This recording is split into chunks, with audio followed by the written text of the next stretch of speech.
وعجل فرجهم.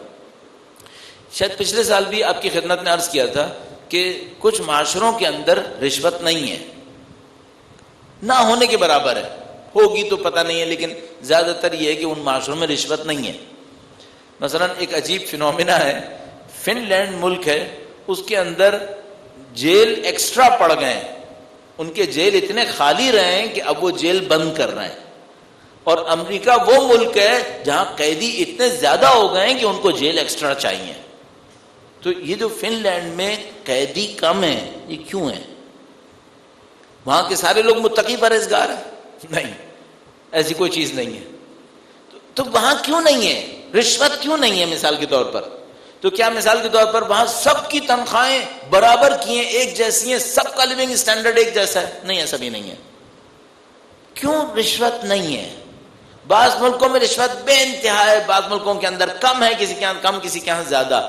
یہ فینومینا کیوں ہے؟ اب آپ کہیں گے اس سے ہمارا کیا تعلق ہے؟ ہمارا تعلق یہ ہے کہ ہم اس سوسائٹی میں رہ رہے ہیں جہاں رشوت بہت زیادہ ہے.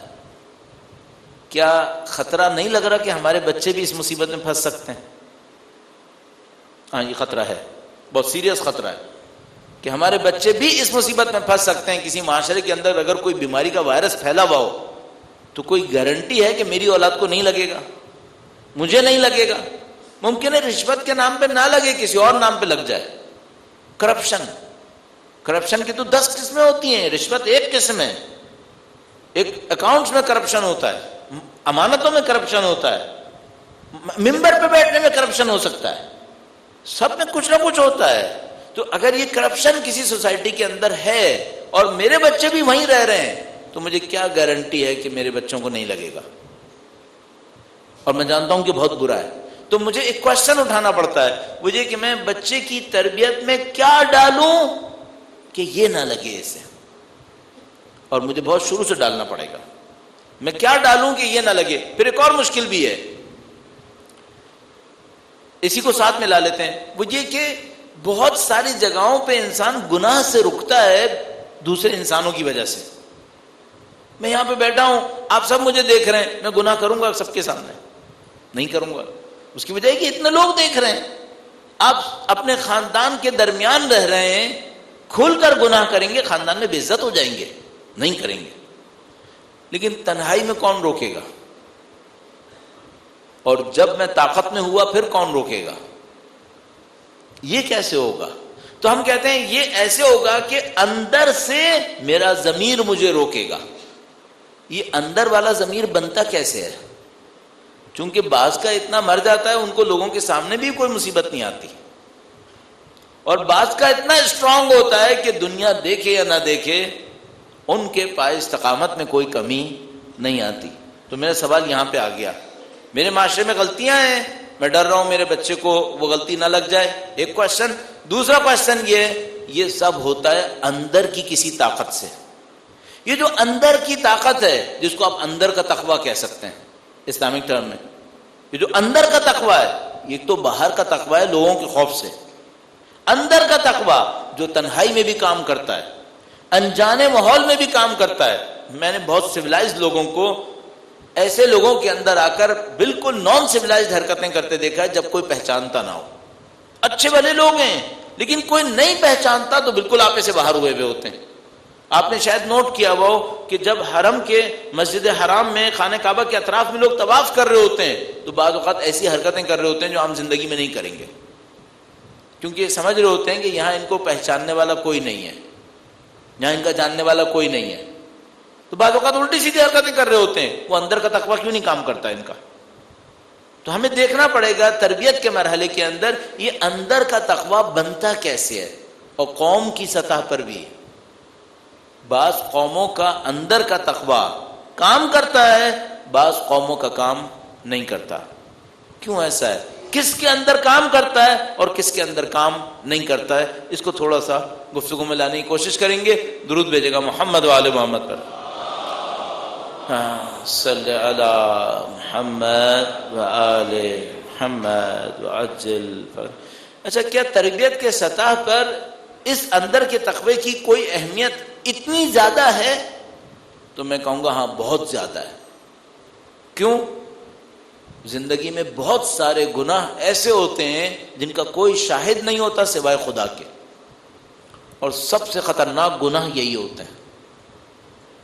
اور زندگی میں بہت ساری جگہیں ایسی آتی ہیں جب میں بہت طاقتور ہوتا ہوں اور گناہ کر بیٹھتا ہوں اپنی طاقت کے بھروسے پر، اور برے گناہ یہی ہوتے ہیں۔ اور بہت سارے مقامات وہ آتے ہیں جب کمزور میری گرفت میں ہوتا ہے، اور اگر میں اس وقت گناہ نہ کروں تو خدا میرے ہر گناہ کو بخش دے گا۔ اس خاطر یہ نظام بہت امپورٹنٹ ہے کہ ہمارے اندر پلانٹ ہوا ہو، ہمارے بچوں میں پلانٹ ہوا ہو، اور وہ اپنے کام کو انجام دے۔ اب یہ کیسے ہوتا ہے؟ اس کے لیے میں نے آپ کی خدمت میں پہلے بھی شاید عرض کیا تھا، اور اس کو آج کی بحث سے متصل کرنے کی کوشش کرتا ہوں۔ کچھ بچے ایسے ہوتے ہیں، بڑے بھی ہو سکتے ہیں، بچے بھی ہوتے ہیں، آپ 5 بچوں کو بٹھائیں اور ان کے درمیان ایک پلیٹ رکھ دیں کسی کھانے کی، بہت اچھی کھانے کی چیز۔ اچھا، ہر بچے کے دل میں کیا خواہش ہو؟ اتنی لذیذ، اتنی اچھی چیز ہو کہ ہر بچے کی خواہش ہو کہ میں لے لوں۔ اس کے بعد نوٹ کریں کہ کون سے بچے پہلے ہاتھ بڑھا رہے ہیں اور کون سے بچے کنٹرول دکھا رہے ہیں۔ صحیح ہے؟ اس کے بعد یہ کوشش کریں، اس بات کا جائزہ لیں کہ جنہوں نے ہاتھ پہلے بڑھایا ہے ان میں کیا کمی ہے، اور جنہوں نے کنٹرول دکھایا ہے ان میں کیا چیز ہے۔ تو آپ خود بخود اس نتیجے پر پہنچیں گے کہ جنہوں نے ہاتھ بڑھانے میں دیر لگائی ہے یہ اپنے لیے عزت نفس کے قائل ہے، یہ اپنے لیے شخصیت کے قائل ہے، اپنے آپ کو بے عزت ہوتا نہیں دیکھنا چاہتے، اپنے لیے احترام کے قائل ہیں، چاہتے ہیں ان کا احترام ہو۔ اور جو بچے اس معاملے میں لاؤبالی ہیں وہ کود پڑیں گے۔ بڑے بھی ایسے ہی ہیں۔ کچھ بڑوں کو آپ دیکھیں گے وہ کسی لالچ کے موقع پر لالچ نہیں کریں گے، وہ کنٹرول دکھائیں گے۔ کیوں؟ انہیں خدشہ ہوتا ہے کہ اگر ہم نے لالچ دکھائی تو ہمارا احترام کم ہوگا۔ وہ اپنے احترام کی خاطر لالچ نہیں دکھائیں گے۔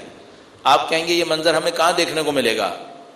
شادی بیاہوں کی کھانے کے موقع پر جب یہ خدشہ ہو کہ کھانا بھی کم ہے، کچھ لوگ ٹوٹ پڑیں گے اور کچھ لوگ بیٹھے رہیں گے۔ صحیح ہے؟ یہ لوگ جو بیٹھے رہیں یہ کون لوگ ہیں؟ کسی بھی وجہ سے ان کے اندر ایک کنٹرول ہے، اور جو ٹوٹ پڑے ہیں وہ کسی بھی وجہ سے وہ ہیں جن کے اندر وہ کنٹرول نہیں ہے۔ وہ جو کنٹرول دکھا رہے ہیں یہ کس کے لیے کنٹرول دکھا رہے ہیں؟ آپ کہہ سکتے ہیں کہ یہ ریاکاری بھی کر سکتے ہیں، یہ ہو سکتا ہے، لیکن بچوں کی سطح پر جہاں پر زیادہ تر منافقت نہیں ہوتی ہے، معمولاً جو بچے اپنے لیے شخصیت کے قائل ہیں وہ کنٹرول دکھاتے ہیں۔ تو بہت بڑا ایک ایلیمنٹ جو آپ کو اور مجھے فوراً ملے گا وہ یہ کہ آیا انسان اپنے لیے احترام کا قائل ہے یا احترام کا قائل نہیں ہے، اپنے لیے شخصیت کا قائل ہے یا قائل نہیں ہے، وہ اپنے آپ کو عزت مند سمجھتا ہے یا عزت مند نہیں سمجھتا۔ یہ بہت بڑا معاملہ ہے۔ اچھا، اس معاملے میں ہم بچے کی مدد کیسے کر سکتے ہیں اور بچے کے ساتھ غلطی کیسے کر سکتے ہیں، اس کو آپ کی خدمت میں عرض کروں گا۔ یہ آپ کے لیے بہت دلچسپی کا سبب رہ سکتا ہے۔ درود بھیجے گا محمد و آل محمد پر۔ صلی علی محمد و آل محمد وعجل فرج۔ مثلا جس بچے کو ہم چاہتے ہیں کہ شخصیت کا قائل ہو، احترام کا قائل ہو، اپنے لیے عزت نفس کا قائل ہو، اس کو ہر روز مار رہے ہوں تو کیا اپنے لیے عزت کا قائل رہ پائے گا؟ یعنی ایک بچہ ہو جس کو صبح شام نعوذ باللہ گالیاں پڑ رہی ہوں، صبح شام برا بھلا کہا جا رہا ہو، صبح شام یہ کہا جا رہا ہو کہ تم سے زیادہ ناکارہ کوئی نہیں ہوگا، یہ اپنے لیے عزت کا قائل رہ پائے گا؟ نہیں۔ اس کو ہم بیچارے کو اپنی نظروں میں ذلیل کر چکے ہیں، جس کو ہم نے مارتے وقت یہ بھی نہیں سوچا کہ 4 لوگ دیکھ رہے ہیں، بچے کی عزت نفس مجروح ہو رہی ہے، نہیں سوچا۔ گالیاں دیتے وقت بھی نہیں سوچا کہ رشتہ دار دیکھ رہے ہیں کہ میں اس بچے کو اس طرح کہہ رہا ہوں، نہیں سوچا۔ اس کی عزت نفس بچی ہوگی کیا؟ نہیں۔ یہ بچہ اپنے اندر سوچ چکا ہوگا کہ میری اس جگہ پر کوئی عزت نہیں ہے. جب عزت نہیں ہے تو برائی کرنے میں کیا حرج ہے؟ اور برائی کا سبب وہ ہے جس نے اس سے اس کی عزت چھینی ہے، اس کا میکینزم خراب کیا آپ نے. آپ کو اس کو عزت دینی چاہیے تھی. عجیب ہے واقعا، اللہ کے نبی 1400 سال پہلے ہم سے کہہ رہے تھے وقروا اطفالکم، اپنے بچوں کا احترام کرو. کس زمانے میں؟ جس زمانے میں بچیاں دفن کر دی جاتی تھیں، احترام. اور اللہ کے نبی فرما رہے ہیں وقروا اطفالکم، اپنے بچوں کا احترام کرو. اب ہمیں سمجھ میں آ رہا ہے بچوں کا احترام کیوں ضروری ہے. کیوں ضروری ہے؟ بچوں کو شخصیت دینے کے لیے. شخصیت ملے گی تو کیا ہوگا؟ اپنے لیے عزت کے قائل ہوں گے. پھر کیا ہوگا؟ ان کا اندر کا میکینزم کام کرے گا، انہیں گناہوں سے روک لے گا جو ہم چاہتے ہیں. اور اگر ہم نے عزت نہیں دی تو ان کو گناہوں کے لیے تیار کر دیا جو ہم نہیں چاہتے تھے. اس کا مطلب کیا ہے؟ ہم لوگ بعض اوقات اپنی غلطی سے بچے میں وہ ڈال دیتے ہیں جو ہم نہیں چاہتے، اور بعض اوقات بچے سے وہ چھین لیتے ہیں جو ہم اس کو دینا چاہ رہے تھے. وہ جو باپ گالیاں دے رہا ہے اس سے پوچھو تم اپنے بچے کو گناہگار بنانا چاہتے ہو؟ تو کہے گا نہیں، اسی لیے تو گالیاں دے رہا ہوں کہ یہ صحیح کرے، جبکہ یہ کر کے اور برا کر رہا ہے. اس کو نہیں معلوم کہ یہ کیا کر رہا ہے. یہ تربیت کا مرحلہ ہے. اگر آپ اور میں اس پوائنٹ پر کام کر گئے، بچوں کو عزت دینی ہے، بچوں کو احترام دینا ہے، بچوں کو شخصیت دینی ہے، یہ ان کے اندر کے تقوی کا میکینزم کھول دے گا. ان کا پھر تقوی کا آٹومیٹک سسٹم کام کرے گا. البتہ اس میں ہمیں بہت خیال رکھنا پڑے گا. بچے کو عزت احترام دینا ہے، شخصیت دینی ہے، لیکن خود سر نہیں بنانا ہے. اگر کبھی یہ غلطی کرے تو اس کو سمجھانا بھی ہوگا. ایسا نہیں ہو سکتا کہ میں اس کی ہر خواہش پر تسلیم کر جاؤں. نہیں، یہ نہیں ہوگا. اگر میرا بچہ مجھ سے کہہ رہا ہے مجھے یہ چیز چاہیے اور مجھے احساس ہو رہا ہے کہ یہ فضول خرچی ہے، تو مجھے ریزسٹ کرنا ہوگا. بچے کو احترام کرنے کا مطلب یہ نہیں ہے، احترام دینے کا مطلب کہ میں اس کی ہر جائز ناجائز خواہش تسلیم کروں گا، کبھی بھی نہیں. ایک لطیف سا واقعہ مجھے یاد آیا کہ آیت اللہ بہجت سے ان کا بچہ کبھی کہتا ہے کہ بابا مجھے آئس کریم چاہیے، تو کہتے ہیں نہیں، آئس کریم نہیں، کسی بھی وجہ سے. اور اس آئس کریم نہیں چاہیے کو کہنے کے لیے فارسی زبان کی بہت خوبصورت ایک لطافت کو استعمال کرتے ہیں. آئس کریم کو فارسی میں بستنی کہتے ہیں، اور بند کرنے کو بھی یہی کہتے ہیں، بند کرنے کو بھی کہتے ہیں. تو وہ کہنے لگا مجھے بستنی چاہیے، تو کہنے لگا نہیں، میں تمہیں بند کرنے والی نہیں دوں گا، کھولنے والی دوں گا، آئس کریم نہیں دوں گا. کچھ بھی کیا، مذاق کر کے ٹال دیا، لیکن جس کو انہوں نے اچھا نہیں سمجھا تھا وہ نہیں دیا. میں نہیں کہہ رہا آپ کسی بچے کو آئس کریم مت دیں، پتہ چلے کہ آپ نے یہی نقطہ پکڑ لیا کہ ٹھیک ہے اب آئس کریم نہیں دینی ہے، ٹھیک ہے کولڈ ڈرنک دے دیں گے، کوئی بات نہیں، اس کی یہ کوئی قید نہیں ہے. صرف معاملہ کیا ہے؟ بچے کو خواہش نفسانی کا قیدی نہیں بنانا ہے. ایسا نہیں ہو کہ بچہ یہ سوچنے لگے کہ میں جو کہوں گا پورا ہو جائے گا. کیوں؟ یہ خود ایک دھوکہ ہے، یہ نہیں ہوگا. گراؤنڈ ریالٹی اس کے خلاف ہے. کتنی ہی میرے پاس کتنی طاقت ہو، کیا میں بچے کی ہر خواہش پوری کروا سکتا ہوں؟ نہیں. اور بچہ جب بڑا ہوگا تو یہ سوچ رہا ہوگا کہ میری ہر خواہش پوری ہوگی، کتنی حماقت میں مبتلا ہو جائے گا. تو مجھے کبھی کبھی بچے کو ریزسٹ کرنا پڑے گا، اور مجھ سے کہے گا کہ کیا اس میں پیسے زیادہ لگتے ہیں، مجھ پہ طنز بھی کرے گا. تو میں اس سے کہوں گا نہیں، پیسے کا معاملہ نہیں ہے، صحیح اور غلط کا معاملہ ہے. یہ تمہاری خواہش صحیح نہیں ہے، صحیح اور غلط کا معاملہ ہے. ریزسٹ کریں، بعض جگہوں پہ ریزسٹ کریں، لیکن عزت میں کمی نہ کریں، احترام میں کمی نہیں کریں. ہم میں سے سب نے کچھ غلطیاں کی ہوں گی. میں جو بول رہا ہوں تو اس کا مطلب یہ نہیں کہ میں نے غلطیاں نہیں کی ہوں گی اپنی اولاد کے معاملے میں. وہ تو شکر ہے کہ ان میں سے کوئی یہاں نہیں ہے، ورنہ وہ بتا دیتا. ہم سب نے کچھ غلطیاں کی ہوں گی، لیکن میں آپ کی خدمت میں پھر بھی عرض کروں گا، ایسا نہیں ہوتا کہ دروازہ بند ہو جاتا ہے.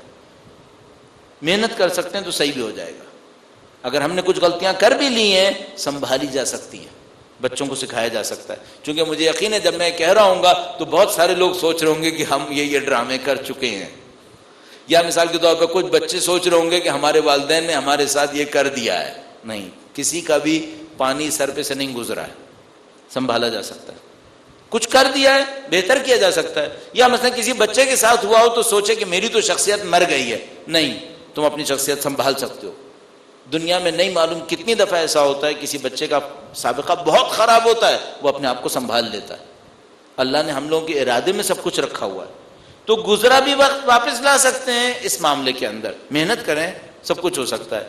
تو یہ چند پیرامیٹرز آپ کی خدمت میں عرض کیے، میں نے بڑے خشک انداز میں کہے اس کو